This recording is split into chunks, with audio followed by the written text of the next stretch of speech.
இது எப்போ முடியும்னு தெரியாது. ஆனால் இதை பற்றி பேச வேண்டிய அவசியம் இருந்துக்கிட்டே தான் இருக்கு. இந்த நீட்டை நம்ம 3ஆக பிரிக்கலாம். இது முழுக்க முழுக்க எங்களோட புரிதல்ல இருந்து தான் பேசுகிறோம். ஏதாவது தவறு இருந்தால் நீங்கள் கமெண்ட் பண்ணுங்கள், நாங்கள் மாற்றிக்கிறோம். முதல்ல நீட் அப்படின்னா என்னங்கிறதே நம்ம ஆளுங்களுக்கு பாதி பேத்துக்கு தெரிய மாட்டேங்குது அப்படின்னு நான் நம்புகிறேன். இந்த நீட்டை இந்தியா நம்ம மேலே திணிச்சதுக்கான ஒரே ஒரு காரணம், நம்ம யாரும் படிச்சிடக்கூடாது. அதுக்கு முன்னாடி ஒரு விஷயத்த சொல்லணும், அதை சொல்ல மறந்துட்டேன், அதை எடுத்துக்கங்க. நீட்டை கொண்டு வந்தது காங்கிரஸ், பிஜேபி வேற காங்கிரஸ் வேற அப்படின்னு சொல்றீங்கல்ல, அதுவே ரொம்ப தப்பு. இப்போ இந்த நாட்டையே கெடுத்தது காங்கிரஸ் அப்படின்னு பிஜேபி சொல்லுதுல்ல, அப்ப பிஜேபி என்ன பண்ணணும்? காங்கிரஸ் கொண்டு வந்த எல்லா கெடுதலான விஷயத்தையும் அந்த பக்கம் தூக்கி போட்டு புதுசாக நல்ல விஷயத்த கொண்டு வரணும். நீங்கள் உங்கள் மனசாட்சியை தொட்டு சொல்லுங்கள், காங்கிரஸ் இந்த சட்டத்தை கொண்டு வந்திருக்குது, இது மக்களுக்கு ரொம்ப கெடுதலானது, அதனால் இந்த சட்டத்தை முற்றிலும் அழிச்சிட்டு இதுக்கு பதிலாக இப்படி ஒரு சட்டத்தை பிஜேபி கொண்டு வருது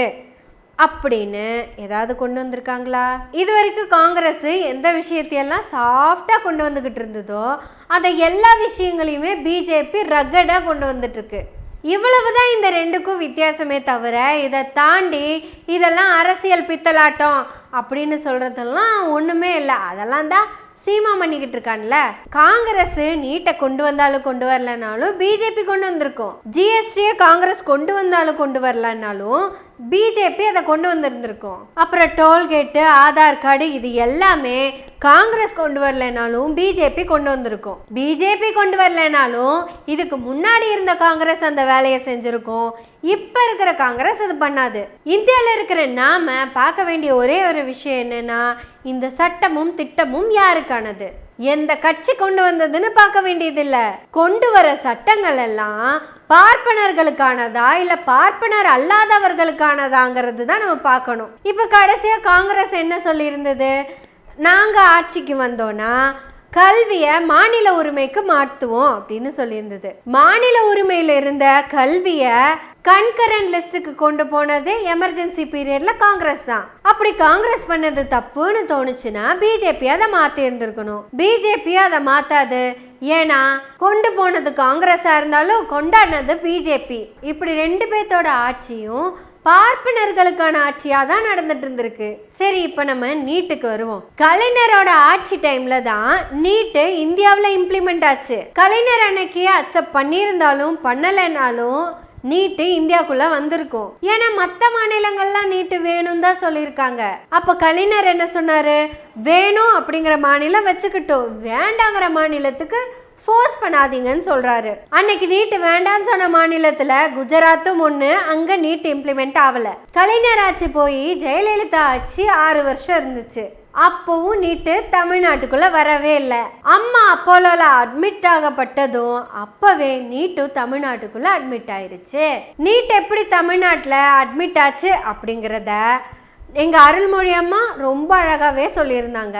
நீட் வேணும் அப்படின்னு தமிழ்நாட்டில் இருக்கிற யாரும் கேட்கல. சங்கல்ப் அப்படின்னு ஒரு அமைப்பு இருக்காமா, அது இந்தியாவில் இருக்க எல்லா இந்துக்களுக்குமான ஒரு பாதுகாப்பான அமைப்பாமா. அந்த அமைப்பு தான் சுப்ரீம் கோர்ட்ல போய் கேஸ் போடுது, நீட்டை இங்க நடத்த சொல்லுங்க. அன்னைக்கு இருந்த எப்போ இருக்கிற நம்ம நிம்மி மாமி நாங்களும் நடத்துறதுக்கு தயாராக தான் இருக்கோம் அப்படின்னு சொல்லியிருக்காங்க. அன்னைக்கு ஓபிஎஸ் சிஎம்மா இருந்திருக்காரு. அவர்கிட்ட கேட்டா அவர் என்ன சொல்லியிருப்பாரு? கேட்டா தானே சொல்லுவாரு, அவர்கிட்ட எங்க கேட்குறாங்க? அவ்வளவுதாங்க. தமிழ்நாட்டுக்கிட்ட ஒரு வார்த்தை கூட கேட்காம தான் தமிழ்நாட்டுக்குள்ள நீட்டு வந்திருக்கு. தமிழ்நாட்டுக்குள்ள நீட்டை நடத்துங்க அப்படின்னு சொன்னது சங்கல்புங்கிற அமைப்பு. அது யாரு என்னன்னே தெரியாது. நடத்துறோம்னு சொன்னது ஒன்றிய அரசு. நமக்கும் அதுக்கும் என்னங்க சம்பந்தம்? இதுதான் இந்தியா. இப்படிப்பட்ட இந்தியாவில் தான் நம்ம வாழ்ந்துட்டு இருக்கிறோம். அடுத்தது இந்த ரெண்டாவதா ஒரு விஷயம் சொல்லுவாங்க. இந்த நீட் அப்படிங்கிறது மெடிக்கல் மாஃபியாவை தடுக்குது அப்படின்னு புனிதமான விஷயத்தை கொண்டு வருவாங்க. ஆட இதை கேட்ட நமக்குமே அப்படித்தாங்க தோணுச்சு. பரவாயில்லையே, நீட்டு வர்றதுனால இந்த ப்ரைவேட் காலேஜஸில் நடக்கிற இந்த கொலையெல்லாம் நின்றும் அப்படின்னு தான் நினச்சோம். அப்போ இனிமேல் இந்த மேனேஜ்மெண்ட் கோட்டாவே கிடையாது அப்படின்னு நினச்சா இருக்குதாமே, இந்த இப்போ வரையும் இருக்காமே. இதுக்கு முன்னாடி இருந்த மேனேஜ்மெண்ட் கோட்டா எப்படி இருந்ததுன்னு அருள்மொழி அம்மா ரொம்ப அழகாக சொல்லியிருந்தாங்க. அவங்க வேற சேனலில் பேசியிருக்காங்க. போட்டோ காப்பிரைட்ஸ் வருமா அப்படிங்கிறது தெரியல, அதனால லிங்க்கை நான் டிஸ்கிரிப்ஷனில் கொடுத்துறேன், அதை முழுசா நீங்க கேட்டுருங்க. அவங்க சொல்ல வந்த விஷயத்த என்னோட புரிதல்ல இருந்து நான் சொல்றேன். இதுக்கு முன்னாடி சீட் எப்படி ஃபில் ஆயிட்டு வரும்னா, கவர்மெண்ட் மெடிக்கல் காலேஜ்ல இருக்கிறதெல்லாம் ஃபர்ஸ்ட் ஃபில் ஆயிடும். அப்புறம் பிரைவேட் காலேஜ்ல இருக்க கவர்மெண்ட் கோட்டாஸ் எல்லாம் ஃபில் ஆகும். அதுக்கப்புறம் தான் இந்த மேனேஜ்மெண்ட் கோட்டாங்கிறது ஃபில் ஆகும். ஸோ இப்படி நடந்துட்டு இருந்ததுல இவங்க மெடிக்கல் மாஃபியா அப்படின்னு சொல்றாங்கல்ல, அதாவது பணம் கொளிக்கும் இடம், அது எல்லாமே இந்த மேனேஜ்மெண்ட் கொடுக்குற அந்த 50% சீட்ல தான் இருக்குது. இன்னைக்கு அந்த மேனேஜ்மெண்ட் கோட்டா அந்த 50% அப்படியே இருக்கு. அதுல எந்த மாற்றமுமே நடக்கல.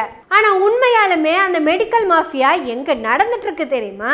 ஆடை எல்லாரும் சொல்ற மாதிரி தான் கல்வி கொள்ளை கொள்ளைன்னு சொல்றோம்ல, அதுதான் புதுசா வந்துட்டு இருக்கிற கோச்சிங் சென்டர்ஸ்ல நடந்துட்டு இருக்குது. இதுக்கு முன்னாடியாச்சு அந்த மேனேஜ்மெண்ட் கோட்டால 500 சீட் இருக்குன்னா அந்த 500 சீட்டுக்கான அந்த 500 பேர் மட்டும்தான் பணத்தை கொண்டு போய் காலேஜில் கொட்டுவாங்க.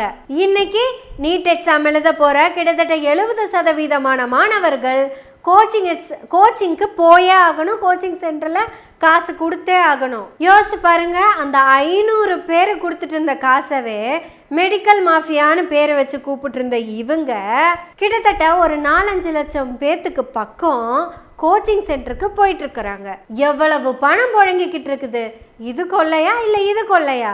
இந்த கொள்ளைய பத்தி ஒரு ஆளு வாயை திறக்க மாட்டேங்கிறோம். ஏன் நம்ம வாயை திறக்க மாட்டேங்கிறோம்னா, இந்த கோச்சிங் சென்டருக்கு போய் கோச்சிங் பண்ணிக்கிற எல்லாருமே பிசி எம்பிசி எஸ்சியான நாம தான். யாரெல்லாம் தமிழ்நாட்டில் ரிசர்வேஷனால படிச்சு பெரிய இடத்துக்கு வந்தாங்களோ, யாரெல்லாம் இங்க இருக்கிற இருமொழி கொள்கையில படிச்சு நல்ல நிலைமைக்கு வந்தாங்களோ, அவங்க குழந்தைங்களை தான் இந்த மாதிரியான கோச்சிங் சென்டர்ல கொண்டு போய் சேர்த்துக்கிட்டு இருக்கிறோம். நான் வளர்ந்ததுக்கான காரணம் என் மாநிலம் கொடுத்த கல்வி அப்படின்னு நம்ம யாருமே சொல்றது இல்லையே. அன்பார்ச்சுனேட்லி இன்னைக்குமே அரசு பள்ளியில படிக்கிறவங்க எல்லாருமே பொருளாதாரத்துல கீழே இருக்கிறவங்களா தான் இருக்காங்க. கீழே இருந்து அந்த கல்வியால யாரெல்லாம் இப்ப மேல போனாங்களோ அவங்களாம் தான் அந்த அரசு பள்ளிய கேவலமா பேசிட்டு இருக்காங்க. அதனாலதான் இந்த இலவச கல்வியில படிச்ச ஒருத்தன் தன்னோட பையனுக்கு கல்விய காசு கொடுத்து வாங்கியே ஆகணும் அப்படின்னு முடிவு பண்ணியிருக்கான். அந்த கல்வி காசு கொடுத்தா கிடைச்சிரும் அப்படின்னு இவன் எப்படி நம்புறானா, நமக்கு தான் எல்லா எக்ஸாம்பிளும் கோவில்ல இருந்து தானே தொடங்குது. அதான் நம்ம மதுரை முத்து கூட சொன்னார்ல கோவிலை பத்தி, ரொம்ப தெளிவா சொல்லியிருந்தாரு. 100 ரூபாய் கொடுத்தா எட்டி பாத்துக்க, 200 ரூபாய் கொடுத்தா அந்த பக்கத்துல போய் நின்று பாத்துக்க, 500 ரூபாய் கொடுக்குறியா அந்த கூட நின்று செல்ஃபி எடுத்துக்க. அட 1000 ரூபாய் கொடுத்தனா பெருமாளே உன் கூட செல்ஃபி எடுப்பாரு. 2000 ரூபாய் கொடுத்தனா நீ ஏத்துக்கு கோவிலுக்கு வர, நீங்க ஆத்துலயே இருங்கோ, ஈவினிங் ஆனதும் பெருமாளை கூட்டிட்டு ஆத்துக்கே வந்துடுறேன், அங்க வச்சு சேமமா பூஜை பண்ணி பார்த்து கும்பிட்டுக்கோங்க. அவ்வளவுதாங்க. சாமியே காசு கொடுத்தா கிடைக்கிறப்ப கல்வி காசு கொடுத்தா கிடைக்காதா அப்படின்னு யோசிக்க ஆரம்பிச்சிட்டாங்க. இதுக்கு முன்னாடி மாஃபியா நடந்துட்டு இருக்குன்னு சொன்னது தனியார் கல்லூரியில இருக்க மேனேஜ்மெண்ட் சீட்டை மட்டும்தான். ஆனா இன்னைக்கு இருக்கிற மாஃபியா ஒவ்வொரு மாணவனும் பணத்தை தொலைச்சே ஆகணும். 3வது விஷயம்தான் குவாலிட்டி. இந்த நீட்டை மட்டும் வந்துருச்சு, அவ்வளவு குவாலிட்டியான மாணவர்கள், அவ்வளவு குவாலிட்டியான டாக்டர்ஸ் உருவாவாங்க. +2 வரைக்கும் படிக்கிற அந்த சிலபஸ்ல எந்த மாற்றமும் இல்ல. MBBS 5 வருஷம் படிக்கிறாங்கல்ல, அந்த சிலபஸ்ல எந்த மாற்றமும் கிடையாது. அதுக்கு கோச்சிங் கொடுக்குற ட்விட்டர்ஸ் எல்லாம் அதே ஆட்கள் தான், அதே தியரி, அதே பிராக்டிக்கல் லேப்ஸ் தான். ஸ்டூடெண்ட் டைரக்டா காலேஜுக்கு போனா குவாலிட்டி இல்லையா, அதுவே இங்க நடுவில் இருக்க பாலத்து மேல நீட்டுங்கிற பாலத்து மேல ஏறி போனா குவாலிட்டி வந்துருவாங்க. என்னடா பித்தலாட்டம் இது? ஒருத்தன் இப்படி ஏறி அப்படி போயிட்டானா குவாலிட்டி வந்துரும்னா, ஐயோ அதுக்கு முன்னாடி இருக்கிற அந்த பக்கமும் இந்த பக்கமும் அப்படியே தானே இருக்கு, அதுல எந்த மாற்றமும் நடக்கலையே.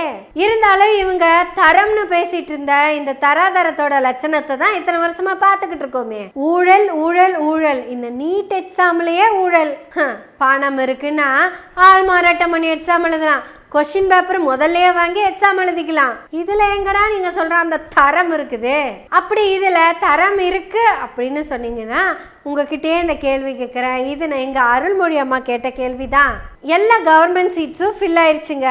அந்த கவர்மெண்ட் சீட்ஸ்ல கடைசி மார்க் வாங்கினவன் இருக்கான்ல, அவனுக்கு அடுத்த மார்க் வாங்கியிருப்பான்ல, அவர் 400 மார்க்குன்னு வச்சுக்கோங்க. அவன் பிரைவேட் மெடிக்கல் காலேஜுக்கு தான் போகணும், அதாவது மேனேஜ்மெண்ட் கோட்டால. 120 மார்க் எடுத்தவனும் அதே பிரைவேட் மேனேஜ்மெண்ட் கோட்டால இருக்கிறதுக்கு தான் போகணும். இப்போ இந்த 2 பேத்தையுமே பணத்தின் அடிப்படையில் அந்த மேனேஜ்மெண்ட் கோட்டா அந்த காலேஜ் தேர்ந்தெடுக்குமா இல்லை மார்க்கின் அடிப்படையில் தேர்ந்தெடுக்குமா? 120 மார்க்கே எடுத்திருந்தாலும் அவன் 10 லட்சத்தை சேர்த்தே கொடுத்தாலும் அவனை தானே எடுக்க போறாங்க.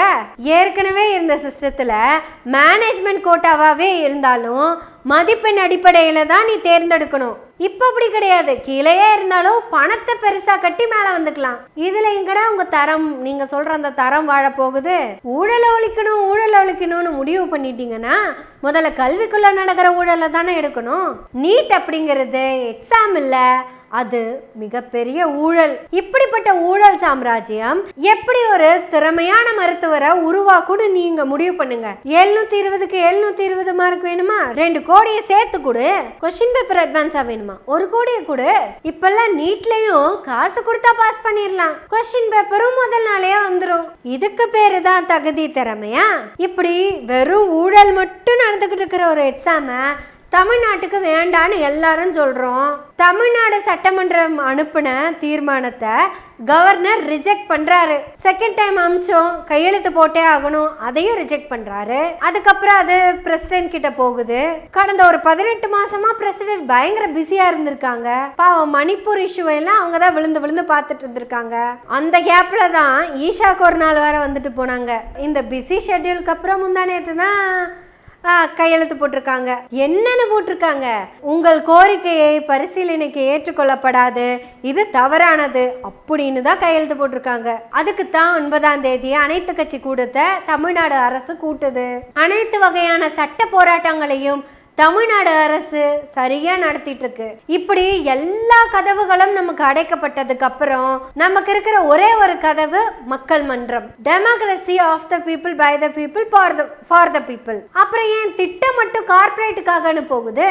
மக்களாகிய நம்ம அரசு கூட நின்று போராட்டத்தை முன்னெடுத்து வைக்கணும். அதுக்கு இந்த சில்லறப்பைய சீமான் மாதிரியான ஆட்கள் எல்லாம் வந்து வேற மாதிரி டைவர்ட் பண்ணி விடுவாங்க. நம்ம மாணவர்களோட கல்வி உரிமையை பத்தி நாம தான் முடிவெடுக்கணும். எனவே அரசாங்கத்தோட சேர்ந்து போராட தயாராகும். நீட் நமக்கு மட்டும் இல்ல, யாருக்குமே தேவையில்லை. அது ஒன்னும் எலிஜிபிள் என்ட்ரன்ஸ் டெஸ்ட் இல்ல. சூத்திரம் படிக்க கூடாது அப்படிங்கிறதுக்கான ஷார்ட்கட் மெத்தட் தான் அது. அதையும் மீறி நீ படிக்கணும்னு நினைச்சேன்னா தட்சணைய போட்டுண்டு படிச்சுண்டு போ, அவ்வளவுதான். இதுக்கு பேர் தான் நீட்டு. நாம் ஒருங்கிணைந்து தமிழ்நாடு அரசோடு நிற்போம். புன்னகையோடு வெற்றி பெறுவோம். நன்றி, வணக்கம்.